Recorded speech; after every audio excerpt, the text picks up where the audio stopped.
Hi, I'm John Green. Welcome to Crash Course Big History. Today we're going to look at the modern revolution. Mr. Green, but what does modern even mean? I mean, I know that fax machines and Super Nintendo are modern, but people used to think that toilets that flushed were modern. That's actually a pretty perceptive question, me from the past. So if we're going to talk about modernity, we should probably define modernity. But first, I have great news. There is a future, me from the past, where video games are so much better than Super Nintendo. In fact, this machine plays 24,000 games, and it's in the office of future you. What were we talking about? Oh, right, modernity. So some historians date the beginning of the modern era with the beginnings of the Industrial Revolution in the 19th century. Some date it to the French Revolution in 1789, some push it further back to 16th and 17th century European colonialism, and some date modernity with the European Renaissance and call anything past the year 1500 early modern. But through a big history lens, all of these are just signs of acceleration in human collective learning, which was already underway and took its first tiny steps in East Africa 250,000 years ago. Then again, it would be silly to call the first human foragers early modern. So for the purposes of today, let's say the early modern period began around 1500 and the modern period around 1750, with an acknowledgement that it's all a little bit arbitrary. And I know what you're wondering, but no, 1750 was several decades before the first flushing toilets.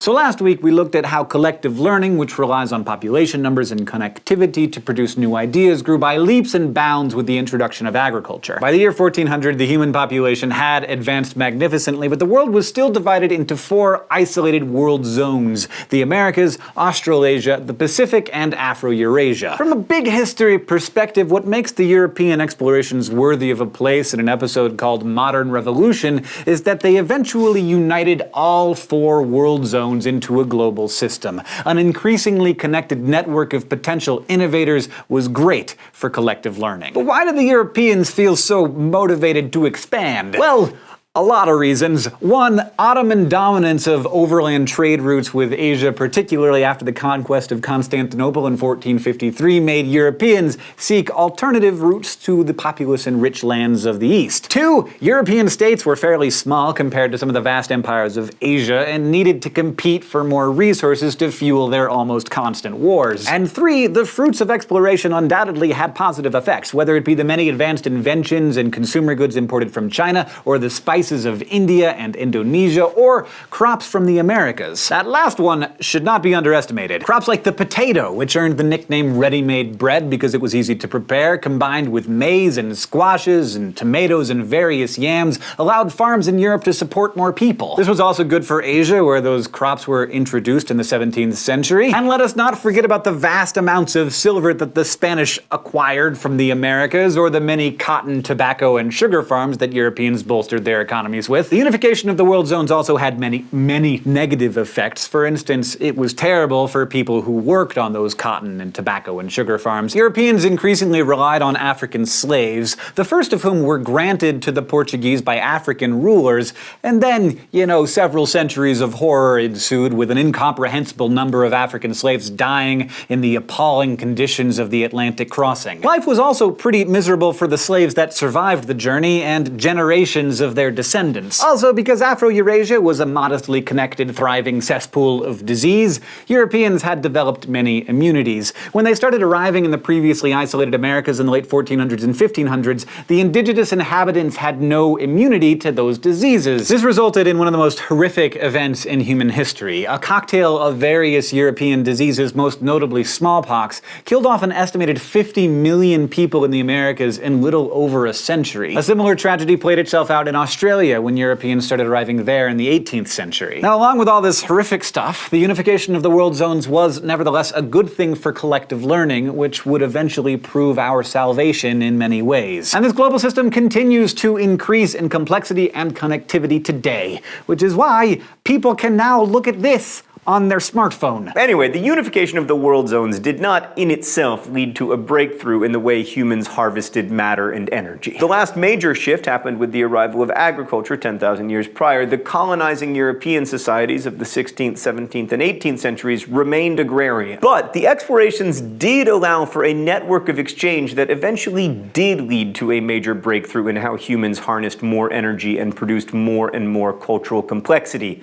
The Industrial Revolution. The Industrial Revolution began in Great Britain, as they'll be happy to tell you, in the 18th century, but it was a global revolution involving collective learning shared across the global system. But a number of innovations that kickstarted industry originated in Britain, like the more intensified use of steam engines or the use of coke to refine metal. Not that coke, yet that coke. Also, they invented many textile machines, and Britain had lots of coal, and it was relatively easy to mine. Thank you, trees that died hundreds of millions of years ago. We're gonna turn you into industry and smog. But all those British breakthroughs wouldn't have been possible without a huge global network of trade that supplied raw materials like cotton and that opened new markets where Britain could sell its goods. And it wouldn't have been possible to expand that network of trade in the first place without gunpowder and the compass, which both came from China. The methods of porcelain manufacture that were important to the Industrial Revolution in Britain also came from China via Germany, and the improved methods of farming, which freed up many British farm workers for industrial wage labor in the cities, came from Flanders and the Netherlands. Early designs for steam engines came from 18th century France, and much of the designs for these machines depended on mathematics preserved and transmitted by Islamic and Hindu civilizations. So up until the end of the 18th century, virtually all production in human history was propelled by human or animal muscle power, or else by wind and water power. But it turned out that coal and oil had stored energy from the sun that had built up over hundreds of millions of years, and using those resources dramatically increased the energy that humans could harness. Huge numbers of goods could be produced by factories at relatively low prices, which meant that over many decades, goods that had previously been seen as luxuries by common people were suddenly viewed as necessities. By the 1900s, most Europeans enjoyed a standard of living higher than the kings of the Middle Ages. Coal and oil also allowed mechanization of agriculture, which raised the carrying capacity, increasing the population, and new modes of connectivity, beginning with the telegraph and then later the telephone, increasingly bound the human species together, allowing for swift and rapid exchange of ideas. For 250,000 years, if I wanted to tell someone who lived 100 miles away from me something, it took me days to do so. For the last 100 years, it's taken me seconds. Because a slight tweak in modes of production in the 18th century and the adoption of fossil fuels led to an explosion of productivity and invention in the 1800s and 1900s,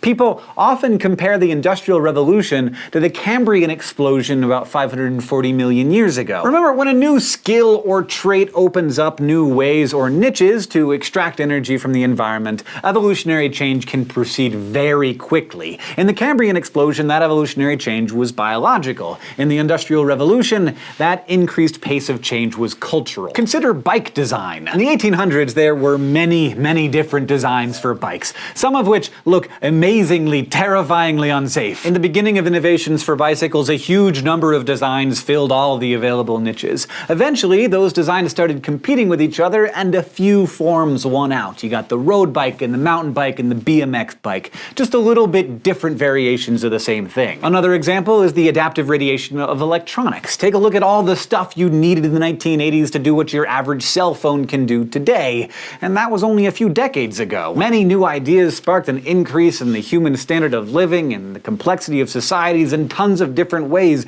The explosion of cultural evolution that started 200 years ago has yet to cease. The Cambrian explosion went on for millions of years. The agricultural revolution proceeded for thousands of years. We're still right in the middle of the modern revolution, maybe only at the beginning. The huge shift in human activity and a rise in complexity may continue long after our grandchildren's lifetimes. That is, so long as we don't do something stupid, which, with Homo sapiens is always a distinct possibility. And let's not forget about the rise in complexity that's been happening since the beginning of the universe 13.8 billion years ago. A star is essentially a pile of hydrogen and helium. It's extremely simple. By comparison, a brain that arose via biological evolution is an intricate network of billions of connections and building blocks. Industrial society is an immense, whirring global network of millions upon millions of brains, more closely connected than ever before. The products of this society raised complexity even further. Bottom line is this: if the first part of this series, which looked at the vastness of the universe, progress made you feel insignificant? Just remember that now, at the tremendous heights of technological progress, humanity is, in terms of networks and building blocks, the most complex system that we know of in the universe. And there's currently no end to the potential for rising complexity in sight. But this brings us to a long-standing historical question. Why did the Industrial Revolution happen in Britain? Great Britain was certainly uncommonly well positioned. That said, so was China. So why didn't the Industrial Revolution happen in, say, Sung Dynasty China between the 10th and 13th centuries? So we know the two main drivers of collective learning are population numbers and connectivity, and China has had both for a long time. The medieval Chinese had much more advanced agricultural methods than Europe. They paid attention to weeding and growing crops in rows and frequently used tools like the seed drill. And they were doing it all centuries before that stuff was even heard of in Europe. In the 900s, the spread of wet rice farming in southern China raised the carrying capacity even further because rice fields simply produce more food. They are more efficient. Also, rice is easier to prepare than the laborious European process of turning wheat into bread. So during the 10th and 11th centuries, the Chinese population increased from about 50 or 60 million to about 120 million. That's a lot of new innovators. So many, in fact, that Sung China came close to having a modern revolution of its own. I mean, coal was used to manufacture iron. Production increased from 19,000 metric tons per year around 900 CE to 113,000 metric tons by 1200 CE. The Sung dynasty was the first to invent and harness the power of gunpowder, and then later in the 15th century, Zheng He conducted overseas explorations decades before Columbus. Textile production showed the first ever signs of mechanization in ways similar to the European spinning jenny. But China had dry coal, while the British needed to pump water out of their coal mines in order to mine coal, which led the British to build steam engines. So why didn't the modern revolution start in China around 1000 CE? Well, it might have been the cultural and political climate and a shift away from innovation in commerce at the end of Song China in 1279. Possibly because they hadn't united the world zones in a network of trade and unified collective learning. And possibly because the right combination of cultural innovations required to launch a Cambrian-style explosion of growth just didn't happen. The point is that collective learning is such a powerful force that from the explosion of the world population from only 6 million people 10,000 years ago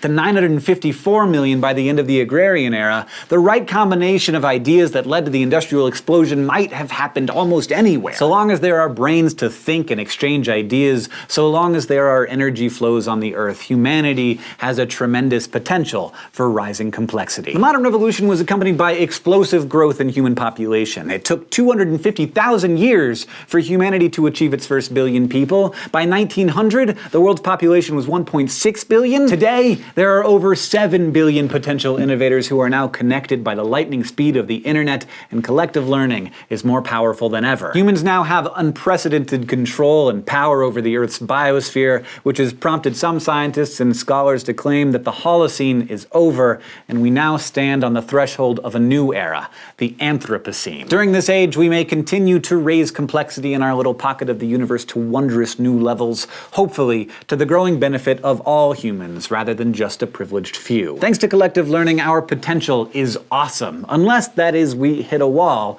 like agrarian societies did every few centuries when their population growth outstripped their rates of agricultural innovation. We're now in an era of immense danger, where the modern global system of humanity might exhaust the resources of the earth in the same way that agricultural societies often exhausted the resources of the field. More on that next time.